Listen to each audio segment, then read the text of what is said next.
and welcome to this other edition of the book with Susie. Well, if Jesus audited your calendar, your time, your bank statement, and of course your career choices today, will he see a steward or an owner? We often say, my money, my life, my career, but what if nothing truly belongs to us? Those are the hard questions ownership and stewardship in Christendom forces us to face. Today we are unpacking this powerful handbook with TATOH Kenneth. He will help us build a God consciousness around time, body, finances, and career. Thank you for joining me on this set today, TATOH Kenneth. It's my pleasure, Susan. Thank you for having me on the book with Susie. You're doing a great job, and I'm glad that we are here again on set to share on this wonderful piece of work, which I think has been a very big blessing to many across the years. Can you tell us the difference between these two major words, key words, ownership and, of course, stewardship? All right, Susan. In fact, let's take from just the literal perspective. Okay. If you work your money, go to the shop, to the automobile shop, you buy a car, and you're cruising in the car. You are the owner of the car. Okay. The registration certificate is delivered in your name. Okay. You do the papers in your name. You ride the car. It is your car. You are the owner. But if CRTV were to offer you a service car for you to be riding in, you become a steward of that car because you are supposed to manage that car.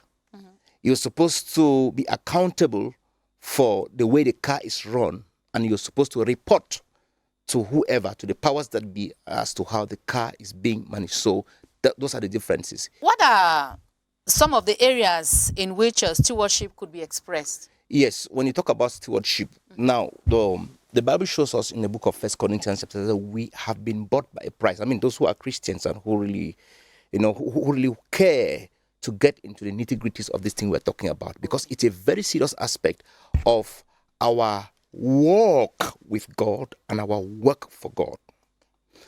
When you become a Christian, the Bible says you are bought with a price. Number one. Number two, when you fall back to the Genesis, the Bible says God created the created order and gave man the fiduciary role and told man to be a steward, to manage and to keep the garden, and man was supposed to be accountable for God over it. Okay. So, there are various dimensions across which stewardship expresses itself. Number one, your life. You are a steward over your life. So, you are supposed to act not as somebody who owns his life, live anyhow the way you want, but you are supposed to act as somebody who has been given life, and you are supposed to be accountable. You're going to give an account to God how you lived life. Life on earth. Number two, you are the resources that are in your hands. They may be material resources, they could be financial resources. You are a steward on these resources.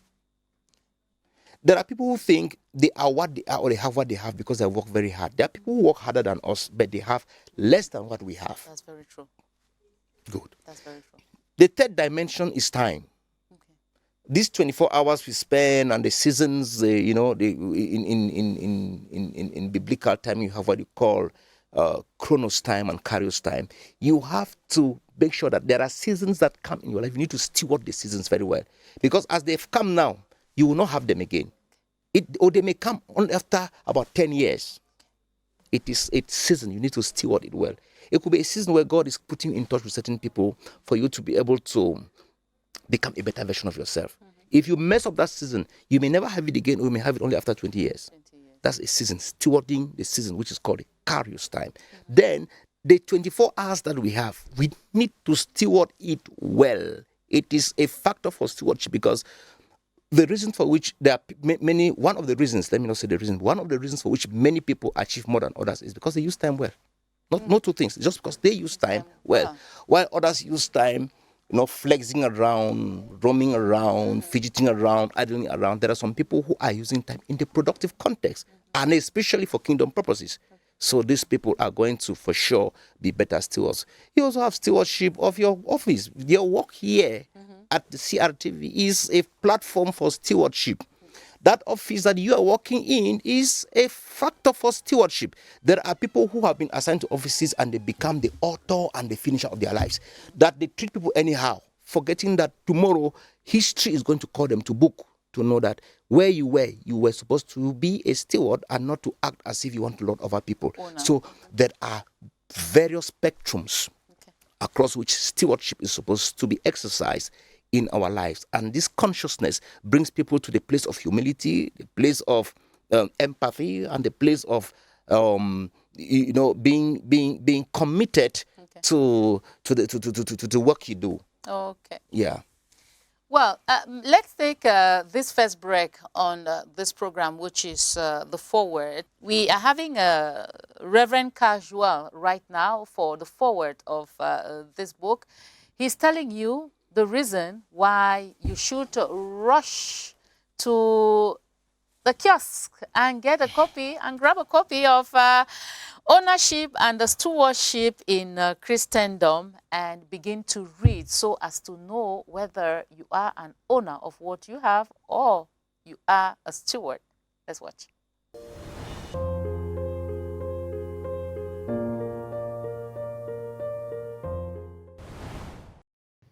In this book, he takes readers on a journey from the Garden of Eden to discover the very reason for which God created everything, even us humans.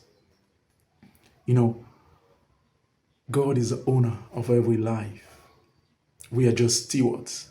The way you take care of your body, your time, everything, your resources shows if you're being a good steward or not. And everyone is going to give an account of the way he takes care of everything they have and own. Second, faithfulness in small things qualifies us for more. This book shows you exactly what faithfulness looks like. If you've ever wondered if your life truly matters, this book will not just answer the question, it will challenge you to live like the answer is yes. Get your copy and start stewarding what God has already placed in your hands.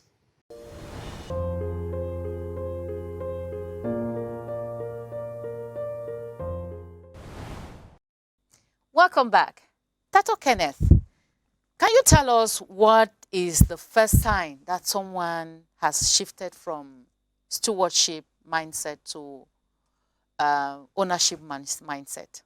Yeah, the first sign that I want to talk about is pride. Okay. Yes, when you consider yourself as a steward, it makes you humble. It makes you look at life from a very from a different perspective.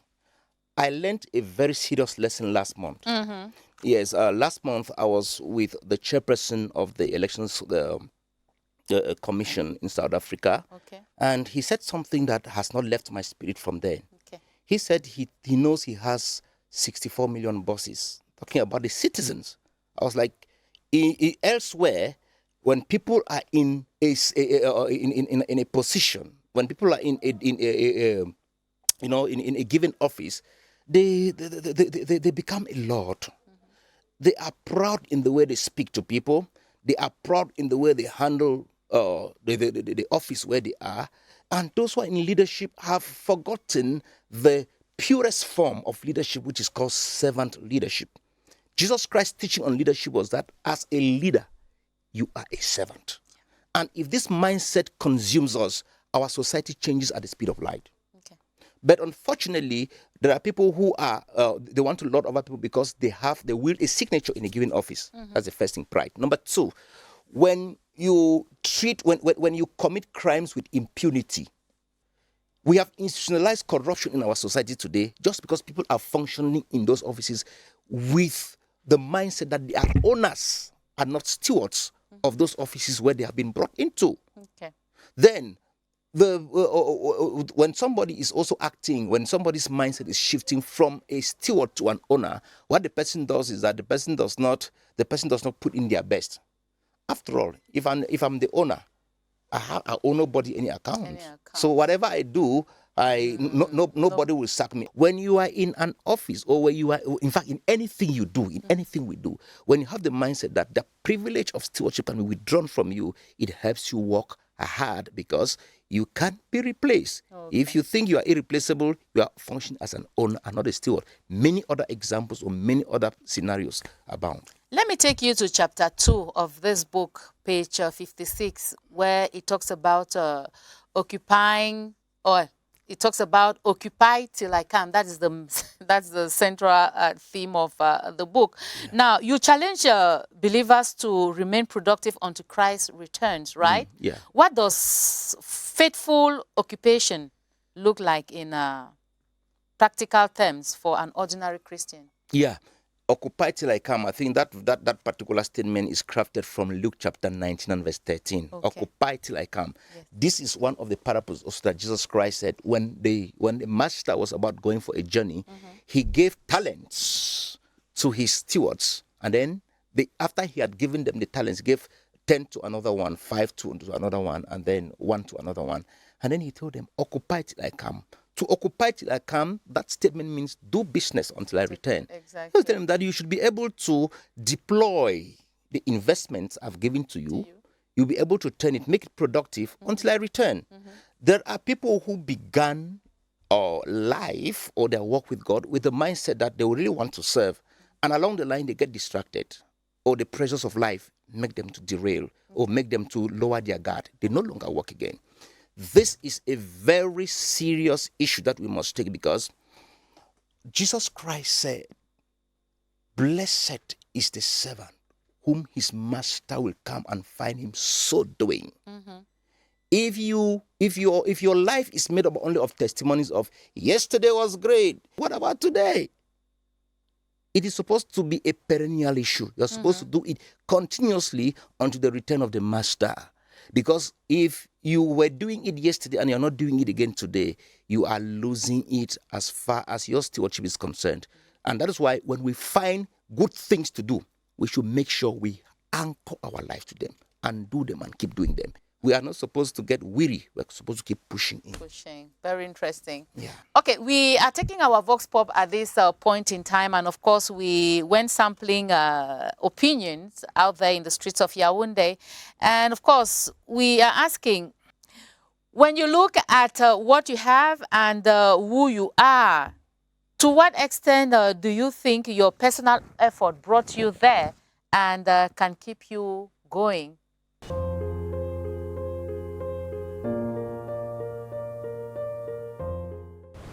I think there's a huge part of my contribution in who I am today. First things first, if I don't move, nothing is going to move in my life. And even spiritually, in Christianity, even God has a great expectation of every Christian to participate in the life that he has willingly given us. So I think that I have had instances in life where I have failed. For example, I repeated Form 4. So if I didn't step back, get up, choose to get up the second time I had the opportunity to redo Form 4, I wouldn't be where I am today, you know. And there are times where I will have to also admit and confess that sometimes I'm even very weak, and I give all the credit to God, because I really cannot explain how did I come out from this dark place, but if not for his power. But I know that there's a huge responsibility that is rested on the individual when it comes to the type of life you want and what you want to attain in life. And all glory and thanks definitely always goes back to God. I think, it's a decision that is first of all made by yourself. I made the decision myself that I'm going to do this, because I would not just sit around and then I would keep on hoping that, change is going to come and knock at my door, opportunity is going to come and knock at my door. So I get up every morning, I motivate myself, I put myself to a lot of discipline, a lot of effort, because I know that it is from there that I get my determination to move about and to get things going. I see that as to what concerns personal effort, there has been a lot that has been invested based on the time, the energy, going through podcasts to do mind, to build up a better mind and a better perspectives about myself and about things. It has really been a lot. So personal effort in all of this is really a lot. The intentionality to know that I actually want this change for myself. I want this level of impact and working towards it, meeting the right people at the right time, learning to ask the right questions at the right time.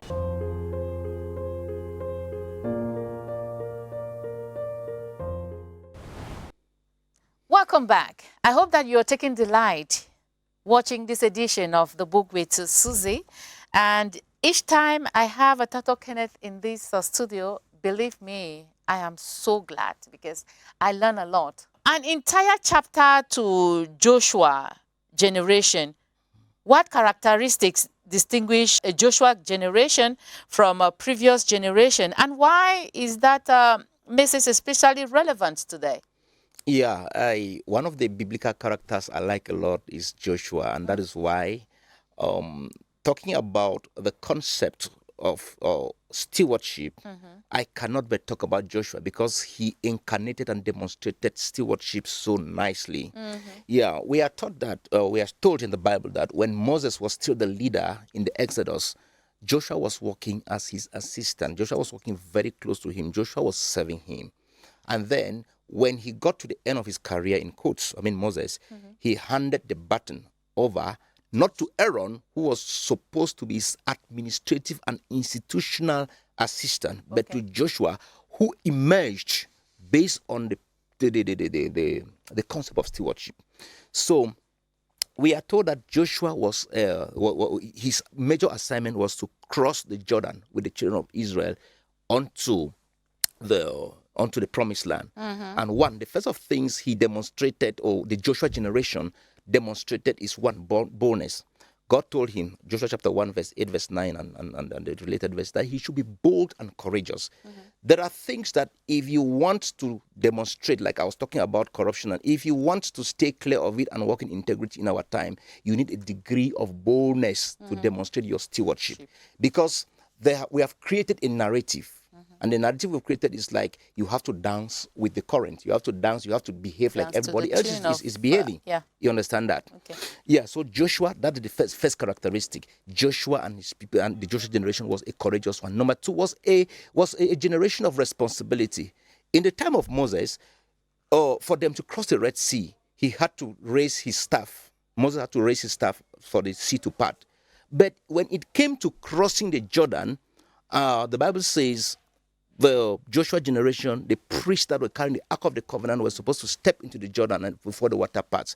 That is people who need to go ahead to do something. You don't need to see the sea parted already. They need to go ahead just because God has instructed, even the danger looming. And one very particular thing is that they say at that time, the Jordan was overflowing its banks. So they had to overcome the risk, taking responsibility. Those are some two very important characteristics of the Joshua generation. So going to also say that they were a people who were very, very strategic. They followed the leadership of God. That's why when they got to Jericho, the instruction was for them to go around the wall of Jericho for the walls to collapse.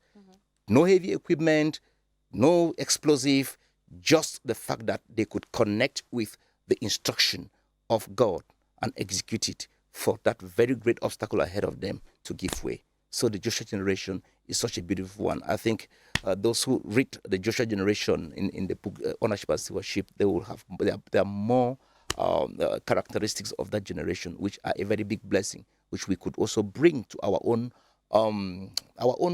context. We can draw inspiration from it and live as a people who will not take no for an answer because we are headed for somewhere. Okay, but do you know that some people would think that stewardship is all about guilt? All about guilt? Yes. Guilt. Well, there is a sense of guilt that stewardship is supposed to impute to somebody who is not acting as a steward. If you are normally a steward the way we all are, and you are not acting as a steward, then you should be guilty that you are not acting as a steward. Okay. Definitely, we are going to come back to you. because at this point in time, we are introducing on the shelf, we continue to talk to Mabel Foncham, who is, of course, a Liberian expert. She's sharing her expertise with us on this program.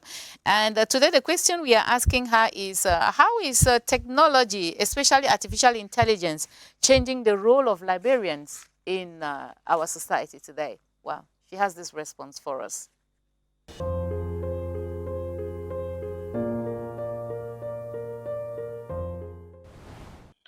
I can comfortably tell you that artificial intelligence is one of the biggest technological changes of our times.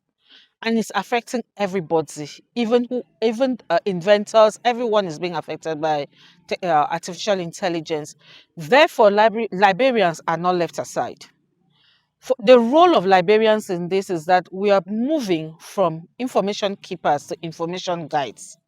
So we are training people in media and digital literacy so that they can be able to comfortably evaluate information that they receive, be it AI generated. You will realize that sometimes we have difficulties distinguishing which is AI generated content and which isn't. So for people who effectively have digital and media literacy skills, they can do this. So that's how it is transitioning from librarians. We are getting now into the role of teachers.